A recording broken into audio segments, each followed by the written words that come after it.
नमस्कार, मैं सुशील कुमार और आप देखना शुरू कर चुके हैं times of Ghazipur. Times of Ghazipur channel में आप सभी दर्शकों का हार्दिक स्वागत और अभिनंदन है। आज मैं चर्चा करने जा रहा हूं एक बहुत ही अहम विषय पर। आप बहुत दिनों से यह सुनते आ रहे हैं, बेटी बचाओ और बेटी को पढ़ाओ। यह नारा बहुत ही ज़ोर शोर से और पूरे बुलंदी के साथ सोशल मीडिया में रखी जाती है। पता ही नहीं चलता है कि कब देश का काम करते हैं और कब चुनाव प्रचार का काम करते हैं। हमने तो जब से देखा है तब तक वो चुनाव प्रचार की हमेशा कार्यक्रम में लगे रहते हैं। एक प्रदेश का चुनाव खत्म नहीं होता तब तक तो दूसरे प्रदेश का चुनाव आ जाता है। अलग अलग प्रदेशों में अलग अलग भगवान भी पैदा होते हैं और अलग अलग मुद्दा भी होता है। अभी जो पिछले चुनाव बीता था उसमें जय बजरंगबली का नारा बहुत ही ज़ोर शोर से चल रहा था। एक फिल्म भी आई थी, उस फिल्म का भी उस ज़ोर शोर से वह दिखाने का प्रयास किया जा रहा था। हालांकि जय बजरंगबली का नारा और वो फिल्म का कोई मतलब नहीं निकला, क्योंकि वहाँ की जनता बहुत ही समझदार हो चुकी है और बजरंगबली तो ऐसे ही नाराज चल रहे हैं। क्योंकि 2 बार 2 चुनाव में बजरंगबली का नाम लिया गया, लेकिन बजरंगबली भी साथ नहीं दिए। अब आगे का चुनाव राजस्थान का है। राजस्थान में नरेंद्र मोदी जी वहां भी पहुंच चुके हैं और अपने आज एक सभा को संबोधित करते हुए उन्होंने बहुत ही लंबी चौड़ी भाषण दिया, जैसे कि आप पहले से सुनते आ रहे हैं। राजस्थान वीरों की धरती अजमेर में उन्होंने क्या कहा, उस बात पर भी मैं चर्चा करूंगा। उन्होंने उस सभा में क्या क्या कहा, मैं इन सभी बातों पर चर्चा करूंगा।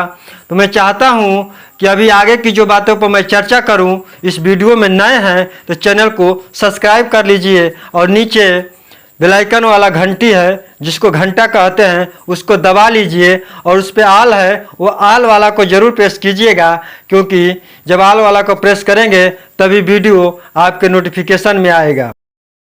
और हमारा वीडियो जब अच्छा लगेगा तो आप इसको लाइक भी कर दीजिएगा, क्योंकि जब आप लाइक करते हैं और चैनल को सब्सक्राइब करते हैं तो हम जैसे पत्रकारों को एक हिम्मत मिलता है और काम करने का जज्बा मिलता है। यह बातें मैं ऐसे ही हवा में नहीं कह रहा हूँ। जो ट्विटर पर अकाउंट है नरेंद्र मोदी जी का, मैं उसी पर सुना था और उसका वीडियो मैं आपको भी दिखाऊंगा। अंत में उस वीडियो को भी आप ज़रा ध्यान से सुन लीजिएगा। बेटी बचाओ बेटी पढ़ाओ का नारा नरेंद्र मोदी जी ने ही दिया था और उन्होंने वही गर्व के साथ और हिम्मत के साथ इस बात को भी आज ही उन्होंने कह दिया। इस बात को कहते हुए उन्हें थोड़ा सा भी संकोच नहीं हुआ, क्योंकि आप लगातार 1 महीने से सुनते आ रहे हैं कि बेटियां जंतर मंतर पर न्याय मांग रही है। संसद भवन का जिस दिन उद्घाटन हुआ उसी दिन पुलिस ने वहाँ से, दिल्ली पुलिस ने बेटियों को वहाँ से खदेड़ दिया। जब वहाँ से खदेड़ दिया तो वही बेटियाँ मेडल को गंगा में बहाने का फैसला कर लिया। जब वो वहाँ हरिद्वार पहुँची मेडल को गंगा में बहाने के लिए, तो वहाँ पर पहुँच गए किसानों के नेता राकेश टिकैत। उन्होंने 5 दिन का उन पहलवानों से मोहलत मांगा कि मैं 5 दिनों में कुछ न कुछ जरूर करूंगा। बेटी पढ़ाओ का नारा देने वाले नरेंद्र मोदी जी इस बात को कैसे भूल गए कि लगातार महीनों से भारत की बेटियां जो भारत का नाम रोशन करती है, भारत की झंडा, भारत का तिरंगा जो पूरे विश्व में फहराती है और राष्ट्रगान गाती है, तो उस दिन पूरा भारत गर्व के साथ कहता है कि मैं भारतीय हूँ, मैं भारतीय हूँ। ऐसा परचम फहराने वाली महिलाएं के साथ दुर्व्यवहार होता है और बीजेपी के ही सांसद ब्रिजभूषण सिंह उसके आरोपी हैं।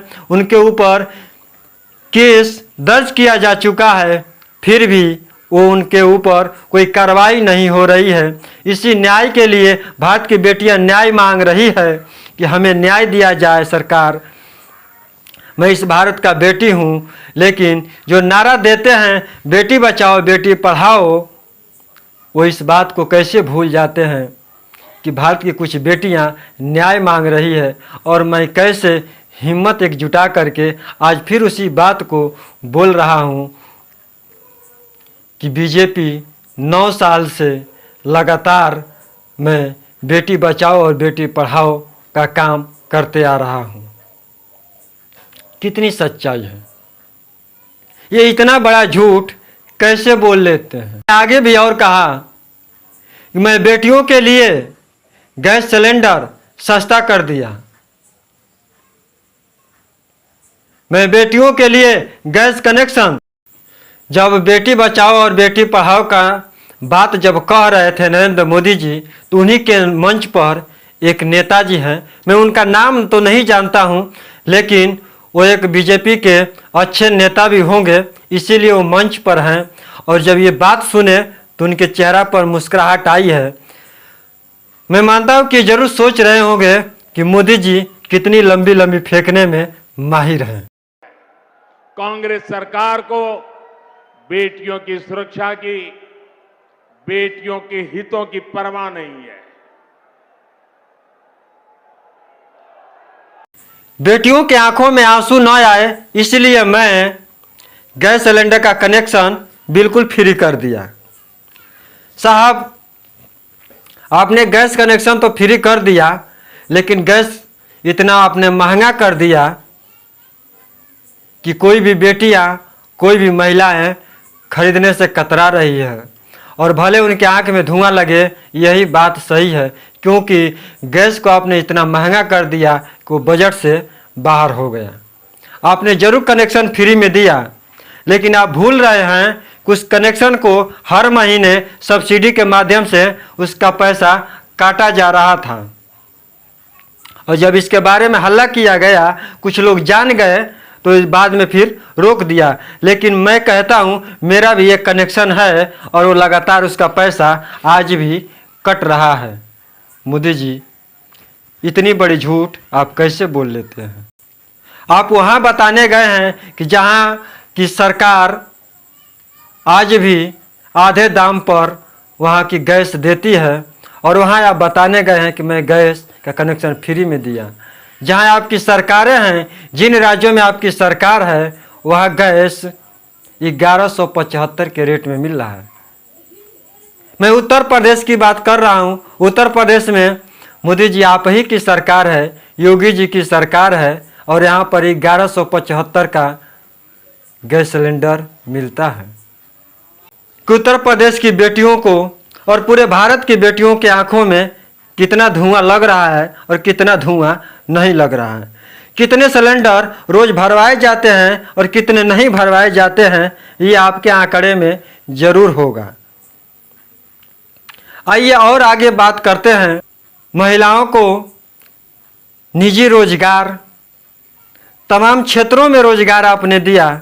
अग्निवीर की भी आपने नाम लिया, अग्निवीर में भी भर्ती किए गए। ये तो बात की बात है, कितने लोग भर्ती हुए, कितने लोग नहीं हुए, अगर इस पर मैं चर्चा करूंगा तो वीडियो बहुत ही लंबा हो जाएगा। लेकिन मैं इतनी बात जरूर कहना चाहूँगा कि हर बार एक नए प्रोपेगेंडा लेकर के आते हैं, चुनाव में बात को कहते हैं, चुनावी वादा भी करते हैं, लेकिन ये पूरा कहाँ से होगा अब तक नहीं हो पाया। पहले बार भी आपने बहुत सारा वादा किया कि मैं पूरा करूंगा, लेकिन एक भी वादा आपने पूरा नहीं कर पाए। मैं उन सभी का नाम लेने में बहुत ही वीडियो लंबा होगा। मैं एक छोटा सा उदाहरण उत्तर प्रदेश से ही ले लेता हूं। उत्तर प्रदेश में पहले ही चुनाव में कहा गया कि मैं किसानों का कर्जा माफ़ करूंगा। मैं तो कहूँगा किसानों का कर्जा माफ़ तो नहीं हुआ, लेकिन अमीरों का कर्जा जरूर माफ़ हुआ। अगर किसानों का कर्जा माफ़ होता तो आज किसान आत्महत्या के लिए मजबूर नहीं होते। 50,000 तक का माफ़ नहीं हो पाया। इसका रिकॉर्ड आम जनता, इसका रिकॉर्ड बैंकों में है। जब बैंकों से पूछा गया कि कर्जा माफ़ी की बात कही गई थी, तो बैंकों ने साफ मना कर दिया कि हमारे पास इस तरह का कोई रिकॉर्ड नहीं है। तब बताइए मोदी जी, अब आम किसान कहाँ जाएं? अपने बेटियों को बचाने, पढ़ाने, उन्हें पेट के अंदर कोई ना मार दे, तमाम आपने योजना चलाया। लेकिन वो योजना कितना काम कर रही है ये आज तक पता नहीं चल पा रहा है। जहाँ जहाँ आपकी सरकारें हैं, आपके सत्ता में, आपके शासन में, केवल ये बिकाऊ मीडिया, जुमलेबाज मीडिया, कितना कहें उतने पास तो हमारे पास शब्द भी नहीं है। जो गोदी मीडिया है आपका, केवल आपके प्रचार करने में और दिखाने में लगी है, लेकिन धरातल में तो कुछ और ही है। इसी उत्तर प्रदेश में एक बेटी को पुलिस रातों रात जला देती है और उस बेटी के लाश को भी परिवार को नहीं दिखाया जाता। ये कौन सी मजबूरी रही है? आप बेटियों की सुरक्षा की बात कर रहे हैं, कहाँ है आपकी सुरक्षा? मैं इन्हीं बातों के साथ अपनी बातों को यहीं पे विराम करता हूँ। फिर अगले वीडियो में नए ताज़ा और नए एक विषय को लेकर के आपके साथ आएंगे। यह वीडियो अच्छा लगा हो तो इस वीडियो को लाइक कर दीजिएगा। इस वीडियो को ज़्यादा से ज़्यादा शेयर कीजिएगा ताकि ज़्यादा से ज़्यादा लोग देख पाएँ और सच्चाई को जान पाएँ। बस आज के लिए इतना ही। नमस्कार, जय भारत।